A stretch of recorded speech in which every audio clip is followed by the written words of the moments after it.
Welcome back, and thank you for joining for another whiskey review. Today, we're going to do a Highland single malt Scotch, the Old Pulteney, 13-year-old cask strength, the 2004 vintage from Ace Spirits in, I believe, the Twin Cities in Minnesota. For those of you who don't know what private bottlings are, a lot of times bourbons and scotches will give out these private bottles to independent retailers, and they'll send them little samples, 5 or 6 little vials of whiskey, and they'll let them pick out a particular cask.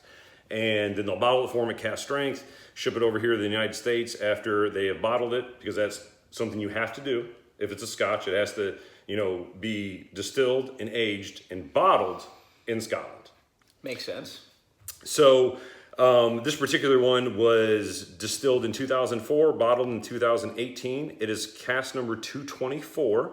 There were 239 bottles made. This is bottle number 30, aged 13 years, 55.2% ABV from Ace Spirits. So hopefully you can pick up on that label, kind of wordy.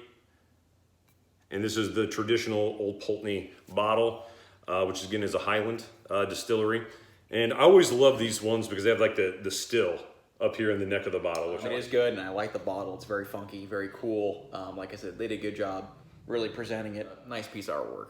It is a traditional Old Pulteney bottle. So if you have the 12 or the 17, it's a similar bottle, just with a different label on it. But yeah, it's always cool. I always like the Old Pulteney bottles. I was always disappointed with Old Pulteney because the fill level is always up to here, and you could have the smallest drink and the fill level is already down to here. Like the way it tapers, you think there's more alcohol in this top part than there really is. I never noticed the nautical stuff on the top, but that's actually pretty cool. I never noticed on the bottom. I'm a big nautical fan, so I picked up on that stuff real quick, and I was impressed that these guys did this bottle. They did it right, and they did a good job. Nick and I sell packaging, so we are very into the design of the presentation of any particular item. So we may be a little more nerdy with it and some of that kind of stuff. Let's get into it. Yeah, let's get into it. I'll let you hop into it. All right. First of all, I believe this is natural color and unshell filtered. Very, very light gold on this one. Again, only aged 13 years.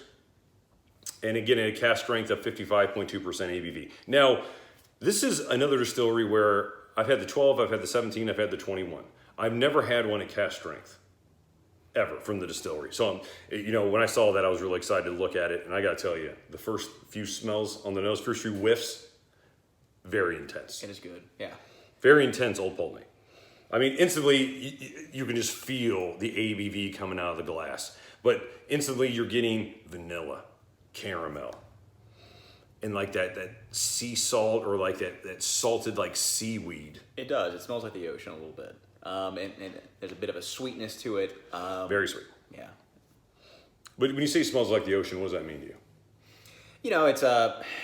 It's that traditional kind of, you're at the pier, you're on the beach, and you can kind of smell that saltiness in the air, that brine almost. Barnacles on the bottom of a ship. Yeah, rotten jellyfish on the beach. No, nothing like that, but nothing off-putting. Yeah, nothing too off-putting. But it's a sweetness followed up with a little bit of that briny sea saltness. And again, I'm a big fan. Love the ocean, love the nautical stuff. This is checking all the boxes for me, and I like sweetness too. Big sweet tooth guy. To me, there is so much going on with this whiskey. There's a lot to it. Now, you haven't had a complex guy. You haven't had other Old Pulteneys before, but first one. I've tried the 12, 17, 21. I believe I've brought you the 17 and the 12. And there are aspects of those whiskeys that I get here, but just at a cask strength level, which I personally love.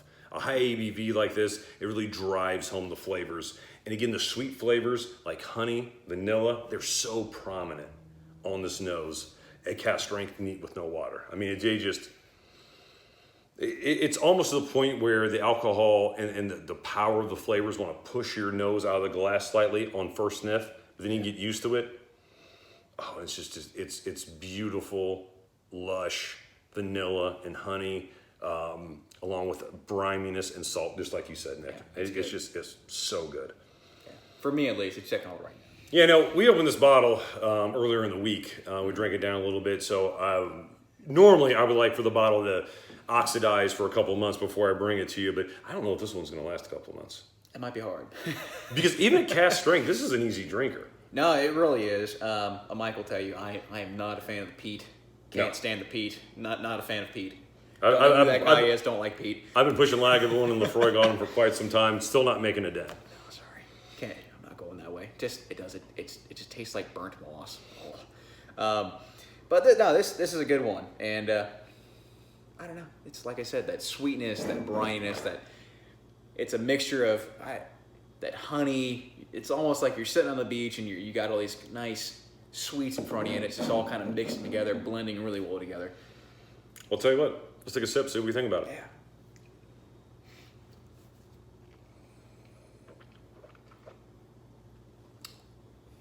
Now, we really got to know this whiskey on Friday night, We did. and I was blown away by it. Well, that was the first open. You gotta, like you said, give it a few weeks, a month, it'll start to open up a little more. But even since then, man, on the palate initially, it's fruitier than it is on the nose. Yeah, it is. You get those fruits, and again, it's such high ABV, it really tingles the mouth initially, but right when you swallow, then instantly you get that sea salt, It's good. and then like the really nice caramel, vanilla, and honey. And again, you get a ton of vanilla and honey with this, almost similar to like a Balvenie. Like a good single barrel Balvenie, you get those nice fruits and you get that caramel and honey as far as like the aftertaste goes. And for something that is so high in ABV and something that is so briny and kind of salty initially on the palate, it's nice you get those candied vanilla and honey finishing notes, at least in my opinion.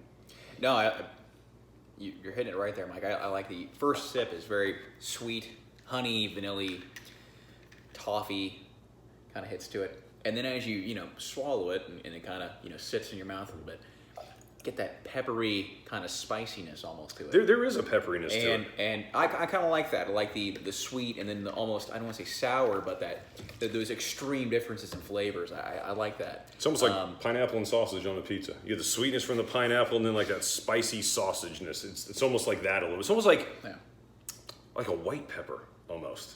Like a lighter pepper and just it's a little bit of cinnamon kind of circling around the pepper. And don't let that discourage you. I mean, it is. It finishes well, and it's not, again, not slugging in the face. It's not super overpowering, but you can definitely tell it's there, and it's a good disparity.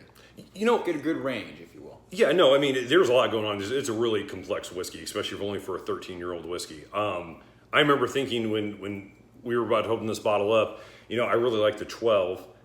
But I really like how complex the 17 and the 21-year-old are. And I hope that at 13 years it develops some complexity. It's not just a higher ABV 12-year-old. And I got to tell you, it's not. No. I mean, it is definitely a different animal compared to those other three age statement Old Pulteneys that I've tried before. I will say this.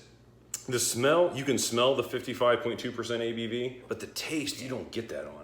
I mean, you don't get that it's 111 proof. You really don't. You don't get that awful kind of alcohol burn. Not at all. No. Again, you get that nice, at the end of the finishes, like what Mike was saying, it's almost a white pepper and then it kind of tapers off into a nice cinnamon, kind of warm feeling. And that vanilla and honey is just drenching everything. And you can feel it. It kind of coats your mouth. You can feel the bryness and that sweet, salty mix. It's just... Oh, it lasts. It lasts, and it's good. It's a really good aftertaste as well. It's a good linger. It's a good, it's a good. You really still feel it in the side of the mouth because the high ABV does kind of numb the side of your mouth a little bit after you've had a sip or two. I'm starting to notice that a little bit. Yeah, a little bit of a numbing here. But again, on the palate, you don't get anywhere close. I mean, if I was tasting this blind, I would think 46% ABV. Never would I guess 55.2. Never. So let me ask you, with a little bit of water, anything change? You picking up any other notes? Did you sneak some water in there? I might have missed that. Yeah. Did you? Yeah. Again, whiskey novice, guys. So it's all about being smooth with it. A little bit. It toned down a little bit on that pepperiness that we were talking about earlier. If you're just drinking this straight from the tap, no water. There's a bit of a kick. Again, it's a good kick in my opinion. But when you add that water to it, it really opens up. Get a little more sweetness, that more toffee, that vanilla taste, and then as it kind of, as you enjoy it, it sits back in your mouth. You get that nice pepper, that initial hit of the pepper, and then it simmers down to that cinnamon, and it's good. It just coats your mouth and numbs your jaw, like you said, a little bit. Oh, I yeah. can feel it right here in the back. And Yeah, it finishes really well. I too with water, it did kind of mute some of the spicier notes, the spicier, peppier notes. So it was a little bit more palatable with water, which would make sense. But it really brought out like almost the vanilla and the honey almost became more candied with a little bit of water too. That's why I feel like, as you drink the bottle down, hopefully as we drink the bottle down, once we get down here after a few months, like that candied vanilla will come out more. And I gotta tell you, man, I'm half tempted to buy one of these because this is just a very unique experience, but still has a lot of the distillery characteristic. And just another example of, I wish distilleries would come out with cask strength bottlings on a regular basis.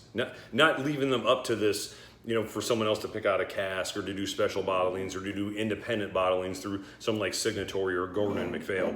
I wish the distilleries would, at least in my opinion, realize the market there is for good cask strength whiskeys. Because this one is excellent. I mean, really, again, I've had the 17 and the 21, which I know you haven't, but they're very well thought of whiskeys. This might be my favorite Old Pulteney I've ever had. Really? Which is why I'm going to give this an excellent score of 91 out of 100. Oh, 91. I feel that strong about it. But again, this is more my flavor profile. I like cask strength whiskey. Cask strength whiskey. That's getting cut out, guys. I might leave it in. You never know. I enjoy the higher ABV cask strength whiskeys, and I also enjoy this distillery. So, man, this for me, loving the 17 and 21. This again may be my favorite Old Pulteney.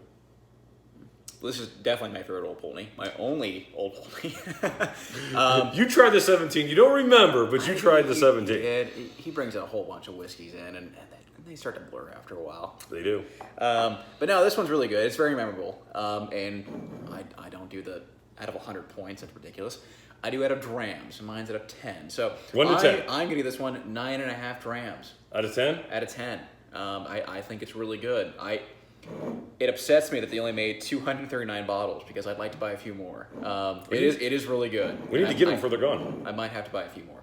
No. Yeah. If you guys can check it out here in the States, if you guys check out Ace Spirits online, acespirits.com. Yeah. If you like Old Pulteney, I cannot recommend this one highly enough. And once again, I want to thank you for joining me and my buddy Nick for another whiskey review. And thanks again, Mike, for letting me tag along. Anytime, my friend. Again, this is another bottle you bought, so anytime you want to bring over your whiskey, I'll share some of mine. We'll drink most of yours, and we'll go from there. Stay tuned, guys. We're going to do proper 12 next week. You're not going to do proper 12 next week. We're doing proper 12. We're making it happen. But I want to thank you for once again joining for another whiskey review. Until next time, I'll see you in the comment section, and I wish you happy drinking. Take care, guys. Bye. Bye.